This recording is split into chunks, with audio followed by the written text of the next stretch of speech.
Two mutilated bodies were found in a house on the outskirts of the city. A young woman and her companion lay covered in blood, furniture overturned, and the walls stained with evidence of a struggle. Police immediately noticed something was wrong. The crime didn't resemble a typical assault. The key to the mystery lay in the mother's obsession with her daughter. The story begins in a small American suburb where the Harris family lived. The mother, Julia Harris, at first glance, seemed like an ordinary middle-aged woman, quiet, withdrawn, without many friends or an active social life. She raised her daughter, Emily, alone after her husband abandoned the family shortly after the child's birth. To neighbors, Julia appeared as a caring mother who devoted herself entirely to raising her daughter. However, behind this outward care lay an obsessive, painful attachment that gradually developed into an obsession.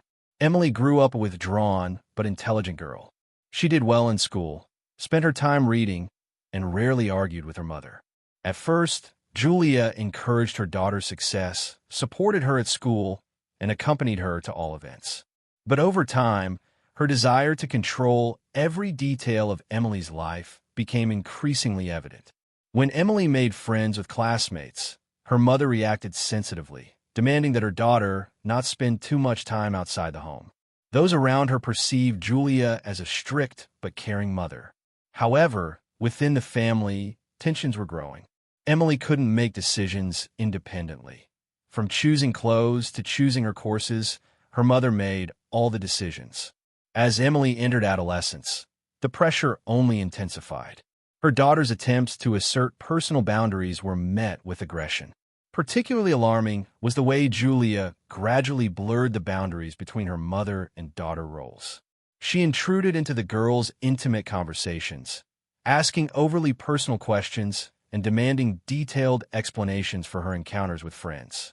On rare occasions, Emily would hint to close friends that her mother was acting too weird, but the adolescent's complaints were rarely taken seriously. When Emily turned 18, she had her first serious relationship, a young man named Mark. He was several years older than her, worked at a local store, and seemed reliable. This was a major step for Emily. She wanted independence and, for the first time, felt able to escape her mother's control. But it was at this moment that tensions in the family reached their breaking point. Julia perceived her daughter's relationship as a betrayal. She made no secret of her hostility toward Mark, openly humiliating him during meetings and forbidding Emily from spending the night at his place. Conflicts between mother and daughter became regular and violent. Neighbors often heard loud arguments in which Julia accused her daughter of ingratitude and breaking up the family. The obsession grew more pronounced. Julia followed Emily, driving to the parking lot of the store where Mark worked to check what time her daughter left for home. She interfered with phone conversations, demanding to see her text messages. Emily's life became a constant pressure. The situation worsened when one day the mother unexpectedly burst into her daughter's room and caused a scene after finding Mark's things in her bag. Julia screamed that Emily belonged only to her and that she wouldn't allow a stranger to ruin their bond. These words later proved crucial to investigators in understanding the motives behind the crime. Despite the conflicts, Emily continued to see Mark. He tried to convince her to move out of her mother's house and start an independent life, but Emily was afraid. She knew her mother was capable of unpredictable behavior. Emily was hesitant to break off contact, fearing scandal and pressure. To neighbors, the Harris house looked ordinary, but inside, tension had been building, threatening to erupt into tragedy. It was during this period that the mother finally lost control of her emotions and began to view her daughter not as an independent person, but as property. The first serious signs that the situation was going beyond a simple family conflict emerged in the spring when Emily turned 19. She was spending more and more time at Mark's, which infuriated Julia. One evening, her mother caused a scene right on the street. She approached the couple as they were returning home and, in front of witnesses, loudly accused her daughter of promiscuity. Neighbors later recalled that the scene was humiliating for both Emily and Mark. The girl tried to leave, but Julia grabbed her hand, as if afraid of losing her forever. The control escalated to the point of obsessive stalking. Julia literally followed her daughter. She called several times a night if Emily didn't answer, and she showed up at Mark's house unannounced. Sometimes she'd get in her car and wait for them near a cafe or movie theater. Emily complained to a close friend that she felt like her mother was breathing down her neck. This friend later testified to the police, noting that Julia's behavior exhibited traits of an unhealthy fixation. Relations within the home grew increasingly tense. Emily tried to assert her boundaries, but each time she received an aggressive response. Julia would burst into her room at night, interrogating her, where she had been, who she was with, what she had been doing. During one such episode, her mother entered the room and found her daughter texting Mark. Julia snatched the phone and screamed that no one had the right to take her Emily away.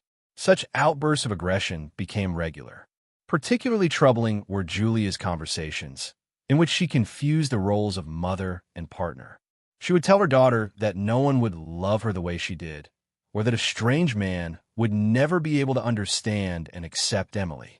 Similar statements were noted in the testimony of several witnesses to whom Emily complained. For Emily herself, these words were frightening. She felt her mother was no longer seeing her as an individual, but as an inseparable extension of herself. The intimate side of her life, later mentioned by investigators, surfaced in rare but disturbing situations. In one conversation with a friend, Emily said her mother had once angrily accused her of sharing with Mark what should have belonged to the family. These words were taken as a hint about her daughter's sensitive perception of her personal life. The friend dismissed the complaints, dismissing them as hyperbole, but later admitted that Emily had appeared depressed and frightened. Mark tried to intervene. He told Julia directly several times that her daughter was an adult and had the right to independence.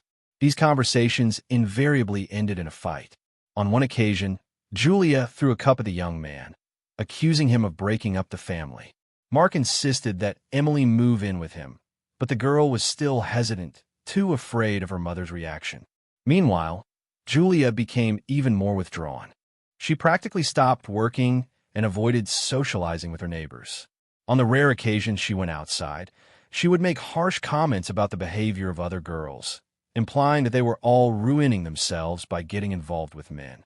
These words also became part of the case file as indirect evidence of her perception of her daughter and those around her. Tensions escalated. Emily spent the night at Mark's place more and more often, which became a source of conflict. Several times, her mother arrived at his house and knocked on the door in the middle of the night, demanding her daughter return. Mark and his neighbors witnessed these scenes. One of them later confirmed that the woman screamed, "You belong only to me," a deeply distressing experience for everyone. Emily tried to find a compromise, but to no avail.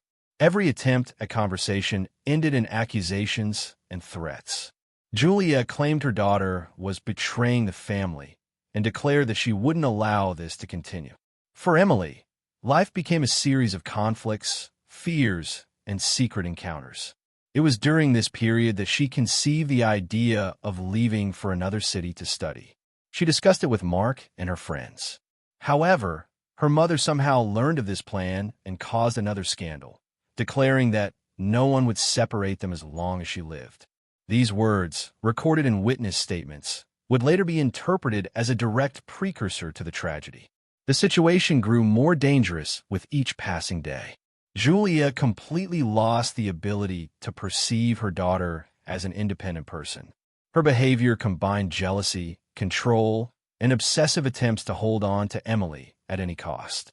It was against this backdrop that further events became irreversible. The summer before the tragedy marked a decisive stage in the conflict's development. Emily increasingly stayed with Mark, seeking to escape her mother's suffocating control. She seriously discussed moving in with him, but continually put off making a final decision. Mark insisted, assuring her that things couldn't go on, while Emily feared a sudden break, knowing her mother could react extremely aggressively. Meanwhile, Julia focused entirely on her daughter. She practically stopped leaving the house and limited any contact with the outside world. Neighbors noted that her behavior was becoming increasingly erratic. She would stand by the window for hours, watching the road, and sometimes suddenly burst into tears or talk to herself. Nighttime squabbles became more frequent. Emily would return home tense, and her mother's screams would echo throughout the street. By the end of July, tensions reached a fever pitch. Emily decided to announce her intention to leave home for good. This revelation provoked a violent reaction. Julia screamed that her daughter had betrayed her, and that if she left, she would destroy their relationship forever. Emily's friend testified that the girl appeared terrified that day and was seriously concerned for her safety. As her obsession intensified, the mother began taking more drastic steps. She called Mark, threatening him, accusing him of stealing her daughter. One evening, he recorded a conversation on his phone. Julia repeated that she would rather die than let Emily go. This recording was later given to the police as evidence of her condition. The last few weeks were marked by constant outbursts of aggression. Emily practically stopped spending nights at home, but still came to pick up things and try to maintain some kind of contact. Each visit was accompanied by a fight. Neighbors recalled hearing the sounds of a struggle, blows, and loud screams. On one occasion, Julia threw her daughter's clothes into the street, shouting that she had lost the right to the family home. Mark had to intervene more actively. He told Emily that they needed to go to the police, but she was afraid of the consequences. She believed her mother was unlikely to do anything truly dangerous. Besides, deep down, Emily hoped that the situation would improve with time. This hope proved fatal. At the end of August, an incident occurred that investigators would later describe as the final warning sign. Emily came home to pick up some documents. An argument broke out between her and her mother, during which Julia, in a fit of anger, declared that if she can't be there for her daughter, then no one else will. These words were overheard by a neighbor, who later gave an official statement. Despite the obvious danger, no one took any serious steps. Neither neighbors nor friends reported the incident to the police, and Emily herself continued to balance her desire for freedom with her fear of her mother. Mark, though he insisted on moving, was powerless to influence her decision. Thus, by early September, the situation had spiraled completely out of control. Julia was completely psychologically dependent on her daughter. Her behavior had become unpredictable, and the threat of violence was real. All of this was leading the story to a tragic end, which was only a matter of time. The day of the tragedy occurred in early September. According to neighbors, the morning at the Harris house began calmly. Julia was seen on the porch, smoking and looking tense, but outwardly calm. Emily was at Mark's at the time, but around midday, she decided to return home to collect her school materials and personal belongings. She planned to gather some clothes and documents to make the move permanent. Mark accompanied her. He understood that conflict was inevitable and wanted to be present for the conversation. They both entered the house around 2 o'clock in the afternoon. Neighbors later recalled hearing loud voices almost immediately after their arrival. Julia met them in the hallway, and from the very first minutes, the conversation escalated into raised voices. Emily told her mother bluntly that she couldn't live under her control any longer and that she would now live with Mark. These words became the trigger. Julia screamed that her daughter had betrayed her, that she was ruining their lives. According to a neighbor, the sound of the argument was so loud that it seemed like a fight was going on in the house. The investigation later established that Julia had prepared a kitchen knife in plain sight. When Mark tried to intervene, she lunged at him first.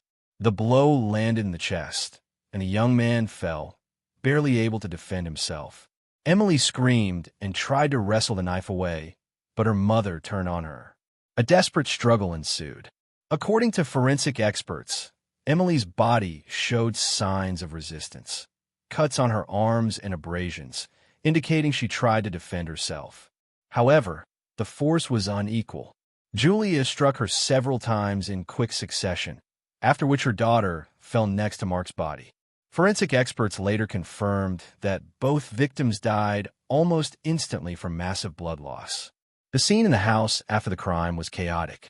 Furniture was overturned, and the walls were stained with blood and evidence of a struggle. A knife, covered in Julia's fingerprints, lay on the floor next to the bodies.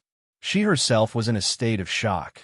She sat in the corner of the kitchen, according to police, staring blankly into space.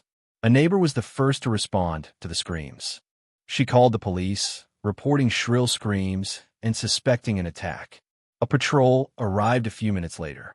The scene that greeted the officers was so distressing that even experienced officers later admitted it was a scene they would remember for a long time.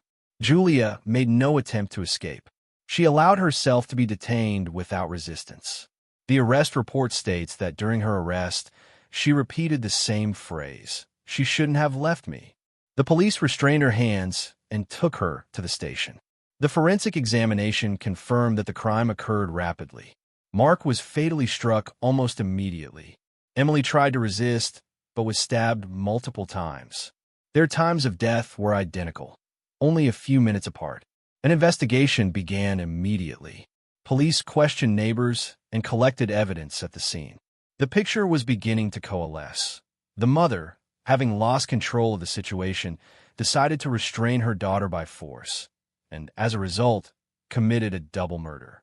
Harris's home was soon cordoned off, and local media quickly spread the news. Photos of the building surrounded by police appeared in newspapers and on television. The tragedy came as a shock to the small town.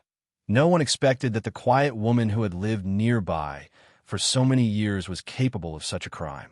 By evening, Emily and Mark's bodies had been transferred to the morgue, and Julia was formally charged with 2 counts of murder. At the station, she remained silent, only occasionally repeating the words, "She couldn't let them go." Doctors later described her condition as extremely unstable. Thus, a day that began as an ordinary attempt at moving ended in a bloody tragedy that forever changed the public perception of the Harris family. After her arrest, Julia Harris was taken to the county station. The first hours of interrogation revealed that she was extremely unstable. She responded in fragmented sentences, occasionally falling silent and staring blankly for long periods. When asked about the motive for the attack, she repeatedly stated that she couldn't lose my daughter. Investigators noted that although her admission of guilt was made almost immediately, her motives remained unclear. The investigation began with a thorough inspection of the house. Forensic experts documented signs of a struggle in the hallway and kitchen, numerous blood stains, and damaged furniture. Julia's fingerprints were found on a knife recovered from the crime scene. Emily's personal belongings, which she had intended to collect on the day of the tragedy, were also found in the house. Documents, a bag of clothes, and books. This confirmed her intention to permanently leave her mother. Neighbors and acquaintances of the family gave detailed testimony. They described prolonged conflicts, arguments, and the mother's excessive dependence on her daughter. Several people emphasized that Julia had shown signs of obsession in recent months, stalking Emily, interfering in her personal life, and creating jealous scenes. This testimony strengthened the investigation's theory that the murder was provoked by a pathological fear of losing her daughter. Emily's friends spoke of her constant complaints about her mother's pressure. One mentioned that she had seriously considered moving to another city, but hadn't had time to implement her plan. Mark, they said, was willing to support her and even look for a place to live together. These circumstances were seen as a possible factor intensifying the conflict. The police presented an indictment, premeditated murder of 2 people using a bladed weapon. Julia's defense, however, insisted on a psychiatric evaluation, arguing that she had acted in a psychotic state. The experts did indeed find signs of a severe personality disorder and pathological addiction. However, the final conclusion was that Julia was aware of the nature of her actions at the time of the crime. The trial generated widespread media interest.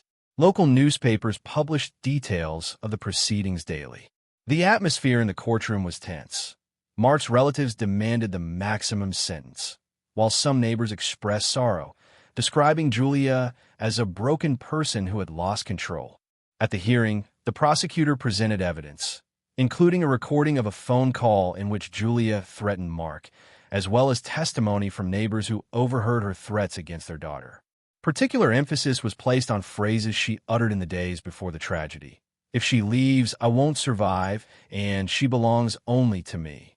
The defense, for its part, insisted that Julia needed long-term treatment, not a prison sentence.